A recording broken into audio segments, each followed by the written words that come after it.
अस्सलामु अलैकुम वरहमतुल्लाहि वबरकातुहू। मैं उस्मान बिन मोहम्मद अल हाजिरी हल्क़े असम्बली कारवान से कांग्रेस पार्टी के जानिब से कैंडिडेट मुकर्रर किया गया हूँ और मैं चंद बातें मीडिया के ज़रिए से तमाम हल्क़े असम्बली के वोटर्स को ये पैगाम देना चाहता हूँ इन गुजारिशात के साथ कि जिनके साथ हम गुज़िश्ता तकरीबन 9 साल से जिनके वादों पर हम वोट दिए और जो हुकूमत में आने के बाद जो वादे आवाम से किए थे उन तक वो वादों को कहाँ तक उनके साथ वफ़ा किए गए।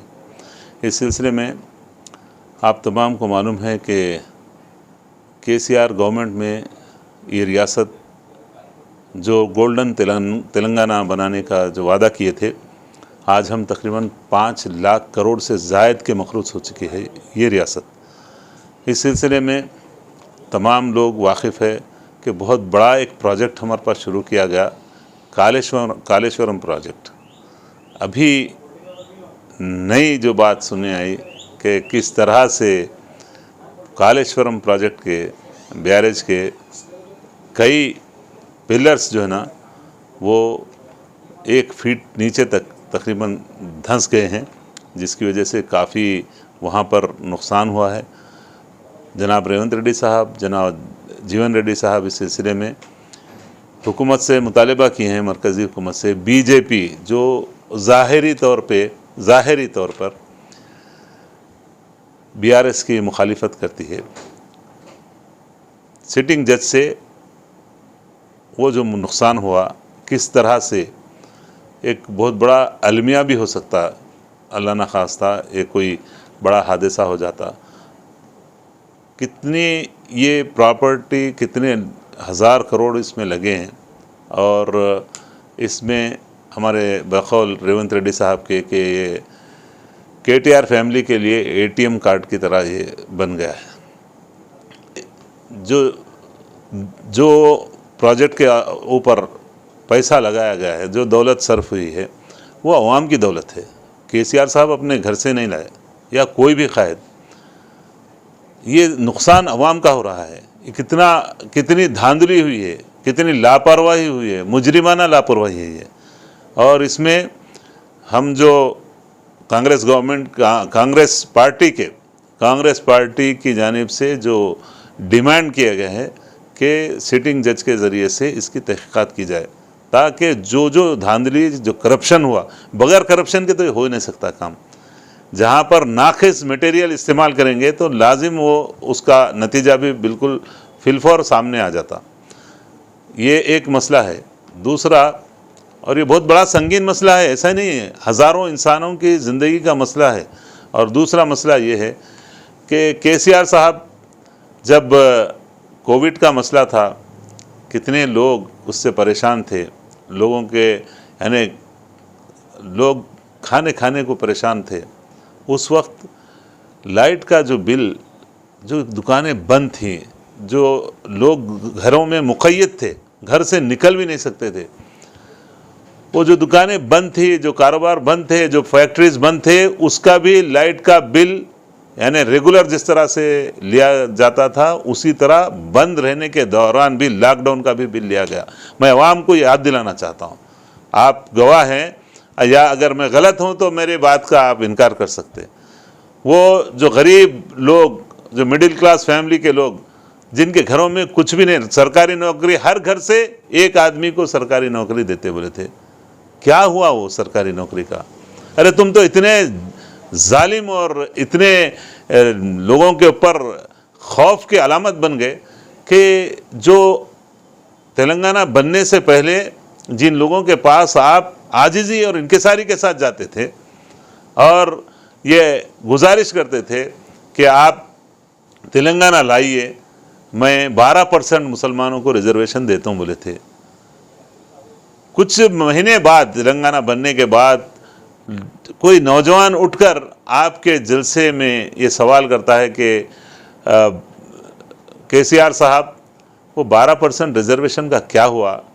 तो जो केसीआर साहब वोट लेने से पहले इनकिसारी के साथ, इल्तिजा के साथ, एकदम यानी भीख मांगने के अंदाज में मुसलमानों से वोट लिए माइनॉरिटीज़ के, वही केसीआर जब उनको याद दिलाया गया तो बोले कि बैठो बैठो, हम तुम्हारे बाप से बात करते, देखो ना ऐसी बड़ी बात कर रहा। वोट लेने से पहले तुम छोटे और वोट लेने के बाद वोटर छोटा हो जाता। ये आपकी जो फैमिली की जो यानी इख्तिदार चल रहा है, ये राजनीति बिल्कुल ये ख़त्म होने वाली है। और आप यानी हमारी जब गारंटी स्कीम्स आए कांग्रेस की जानिब से, कांग्रेस पार्टी की जानिब से, राहुल जी ने जो ऐलान किया 6 गारंटी स्कीम्स का, तो आप फौरी से उसका ज़ेरॉक्स कॉपी कराए वो स्कीम्स के, और आप 500 में गैस सिलेंडर को तो 400 में गैस सिलेंडर, आप वजीफ़ा 4000 तो 6000 देता हूँ फलाने। अरे आपको ये गारंटी जो स्कीम्स आए कांग्रेस की, इससे पहले कभी भी कोई याद नहीं आई आपको? 9 साल आपका दौरे इख्तिदार रहा है, अभी चल रहा है, कभी भी कोई ऐसी स्कीम पेश किए क्या? 400 में गैस सिलेंडर की कभी बात करें क्या आप?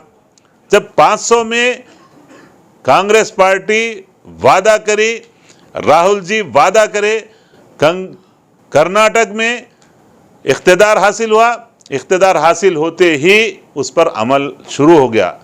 ये दलील है कि गरीबों के साथ कैसा इंसाफ मिला जाए। आप गरीबों के साथ इंसाफ की बात करके गरीबों का, अवाम का खून चूस लिए।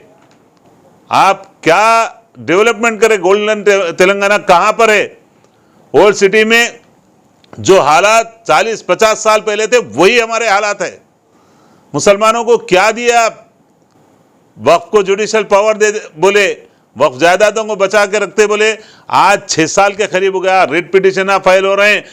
हाई कोर्ट आपको डायरेक्शन दे रहा गवर्नमेंट को कि आप वक्फ बोर्ड का रिकॉर्ड रूम खोलो, लेकिन आज तक भी आप उसकी भी खिलाफ वर्जी कर रहे हैं।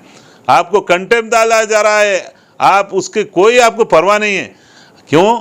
क्योंकि बीजेपी आपके साथ है, बीजेपी के साथ आपका टाई अप है। जब कविता मैडम को लिकर स्कैम में ईडी में बुलाया गया, उससे पहले आपका ट्यूनिंग अलग थी। गए, सरेंडर हो गए वहाँ पे। आज तक मनीष सिसोदिया का सबको मालूम है, संजय सिंह जो अवाम की बात करते दिल्ली में, आज वो अंदर हो गए यही केस में। और आपकी बेटी कैसा इसमें बाहर है? केसीआर साहब, अवाम देख रही है, अवाम समझ चुकी है। आप बीजेपी की बी टीम है, आपकी बी टीम कौन है सबको मालूम है। यहाँ पर ये सब मिलकर कांग्रेस को बदनाम करने की कोशिश कर रहे हैं। कांग्रेस के, क्योंकि तमाम सर्वे आ चुके आपके पास भी कि कांग्रेस 1.5 महीने के बाद हुकूमत कांग्रेस यहाँ बनने वाली है। आप बोखलाहट में जो चाहे कर देने। अब ये जो कालेश्वरम का प्रोजेक्ट का जो मसला हुआ, अब क्या जवाब देंगे आप? कितना नुकसान हुआ है अवाम का, अवाम की जेब पे बोझ पड़ा है। आप अवाम के साथ जिस तरह से नाइंसाफ़ी कर रहे हैं, ये नमस्ते दीवार है आपकी शिकिस्त का। ये देख लीजिए, कालेश्वरम का जो प्रोजेक्ट में जो दरारें पड़ गई है, आपकी पार्टी में भी, आपके इख्तिदार में भी दरारें पड़ गई हैं। लोग आपसे मुतनफ़िर हो रहे हैं, अवाम आपके झूठे वादों से बेजार हो चुकी है। इसीलिए तमाम लोग राहुल जी के साथ, सोनिया जी के साथ और कांग्रेस पार्टी के साथ जुड़ चुके हैं। हर एक जगह, हर ज़िले में, हर जगह एक ही नाम चल रहा है, वो कांग्रेस पार्टी। अवाम की उमंगें कांग्रेस पार्टी के साथ जुड़ी हुई है। क्यों? कांग्रेस पार्टी जोड़ने वाली पार्टी है। कांग्रेस वाली दिलों को तोड़ने वाली पार्टी नहीं है। कांग्रेस अवाम को साथ लेके आज सबके साथ, वो बोले थे सबका साथ सबका विकास। जगह जगह मॉब लिंचिंग, जगह जगह लोगों को जलील करना, दलितों को नंगा करके मारना, मुस्लिम नौजवानों को यानी किसी छोटी छोटे बात पे जो मॉब लिंचिंग किए। कांग्रेस गवर्नमेंट कर्नाटक में आई है और कांग्रेस गवर्नमेंट तमाम लोगों के लिए सहूलियात का जो तमाम लोगों के साथ इंसाफ, तमाम लोगों के साथ खैर और भलाई की बात कर रही है। हम मज़हब के नाम पर वोट नहीं लेते, हम मज़हब के नाम पर हमको वोट भी नहीं चाहिए। हमको हमारी कारकर्दगी के नाम पर हम जो काम कर रहे हैं, कांग्रेस पार्टी जो वादा कर रही है वो वादा करके कांग्रेस पार्टी वादे पर अमल पैरा है। इसकी मिसाल कर्नाटक सामने है आपके, और अवाम आपको देख चुकी है। बेचारे इमाम वाले तो कुछ भी नहीं कर सकते, इख्तिदार में क्या है, खाली जो भी है तुफतुफेली बने हुए हैं, अल्लाह खैर फरमाए। तो उनकी तो कुछ चलने वाली नहीं है। लेकिन अवाम के जो गरीब अवाम, परेशान हाल अवाम के जो कोविड में देख चुके हैं, एक पैसा आप माफ़ नहीं करें। आज कांग्रेस पार्टी 200 यूनिट बिजली अल्हम्दुलिल्लाह तमाम अवाम को, कोई हिंदू मुस्लिम के नाम पे नहीं, तमाम लोगों के लिए 200 यूनिट बिजली फ्री कर दी है। 500 रुपये गैस सिलेंडर, आपके तमाम स्कीम जो भी आप फ्री में देता हूँ बोलते, वो फ्री में भी नहीं लेती पब्लिक, क्योंकि आपका कोई वोट आपको आने वाला नहीं है, क्योंकि पूरे झूठे वादे अवाम देख चुकी है आपके। आप 400 में 500 में हम दे रहे हैं तो आप 400 में मैं देता हूँ बोल के बोल रहे हैं। आप दे ही नहीं सकते केसीआर साहब, क्योंकि करप्शन के दलदल में फंस चुके हैं आप लोग, और आपकी गवर्नमेंट सिर्फ 1.5 महीने की मेहमान है। इंशाअल्लाह ताला अवाम, तमाम हिंदू मुस्लिम, तमाम लोग, हर फिरके का आदमी आज कांग्रेस के साथ है, और कांग्रेस की हुकूमत आएगी, अवाम में बहाली आएगी, अवाम तरक्की करेगी, हमारा शहर तरक्की करेगा, हमारी रियासत तरक्की करेगी। और 24 में हमारे ये आपके पार्टनर जो है ना, जो दिल्ली में है, वो भी 24 में वहाँ भी कांग्रेस आएगी। पूरे मुल्क में कांग्रेस का अमन का परचम लहराएगा, और फ़िरका परस्ती, ये भेदभाव, लड़ाओ, लोगों को अपने इख्तिदार को बनाए रखो, ये सब चीज़ ख़त्म हो जाएगी। और ये मुल्क जिसको कांग्रेस पार्टी ने आज़ाद कराया, बीजेपी कहीं नामो निशान नहीं थी ना। वो लोग जो यहाँ पर अपने आप को बोलते हम हिंदुस्तानी है, तिरंगा रैली, फलाना रैली, जो भी करे, ये मुल्क को आज़ाद करे गांधी जी। ये मुल्क को आज़ाद कराने के लिए कई बार नेहरू साहब, कई बार मौलाना अबुल कलाम आज़ाद रहमतुल्लाह अलैह, जो कांग्रेस पार्टी के सदर भी रह चुके, इसमें मौलाना हसरत मोहानी, मौलाना मोहम्मद अली, शौकत अली, बड़े बड़े पटेल साहब, बड़े बड़े लोग अपनी ज़िंदगी जेलों में गुजारे और इस मुल्क को आज़ाद करे। आज फिर यही कांग्रेस पार्टी राहुल गांधी के क़ियादत में इन तमाम लोगों को जो हमारे इस मुल्क को बेच रहे हैं, भाग रहे हैं, उनसे आज़ादी हासिल करने के लिए, उनकी ग़ुलामी से आज़ादी हासिल करने के लिए, जो अंग्रेज़ के ग़ुलामों से आज़ादी हासिल करें, हमारे बड़े लोग आज अंग्रेज़ों के ग़ुलामों से आज़ादी हासिल करने के लिए आज तमाम इंडिया के तमाम लोग, बिलखुसूस युवा नौजवान, ये जद्दोजहद में राहुल गांधी के साथ जुड़े हुए हैं।